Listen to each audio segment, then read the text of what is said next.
De 1831 a 1835, o Brasil foi governado pela Regência Trina Permanente.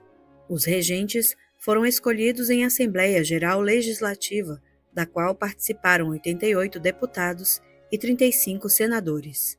O militar Francisco de Lima e Silva, que já integrava a regência provisória, acabou permanecendo ao ser eleito com 81 votos. O segundo mais votado foi José da Costa Carvalho, que havia sido ministro durante o regime imperial, juiz em São Paulo nomeado pela coroa portuguesa e era conhecido por sua habilidade política e excelente oratória. E o terceiro membro escolhido foi João Braulio Muniz, dono da primeira tipografia da cidade de São Paulo e editor atuante do jornal O Farol Paulistano, que mantinha em parceria com José da Costa Carvalho. Foi durante a regência permanente que as maiores reformas políticas passaram a ocorrer, já que logo no mês de junho de 1831, a Câmara dos Deputados se apressou em aprovar a lei que tirava dos regentes o poder moderador. Assim, eles garantiam que não houvesse a dissolução da Assembleia ou que estes pudessem agir de forma unilateral em assuntos que incluíssem tratados estrangeiros ou as perdas de direitos constitucionais. Uma das maiores dificuldades para o Brasil após a abdicação de Dom Pedro I era a de se manter a ordem e garantir a integridade nacional, já que por todo o país pipocavam diversos levantes de cunho político com pretensões separatistas.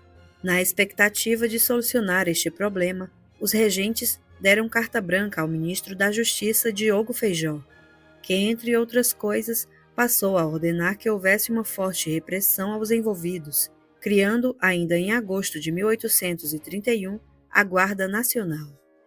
Mas a pressão de Feijó na Câmara para que José Bonifácio de Andrada fosse destituído da tutoria do futuro imperador Dom Pedro II culminou em sua renúncia no ano de 1832. Feijó alegava que os irmãos Andradas eram agitadores do movimento restaurador e responsáveis pela desestabilização da regência.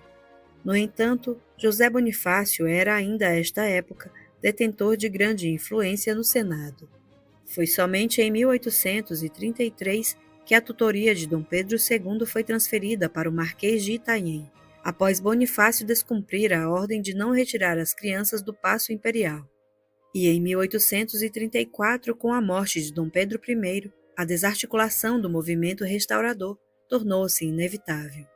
Neste mesmo ano, ocorreu a promulgação do Ato Adicional à Constituição, que visava dar maior autonomia às províncias.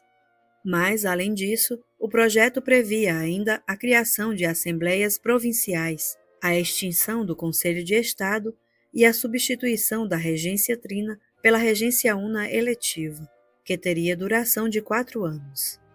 A primeira eleição para a escolha do regente único ocorreria no ano seguinte, tendo de um lado um representante do Partido Moderado e do outro um representante do Partido Exaltado, sendo considerada por alguns historiadores a primeira experiência republicana do país.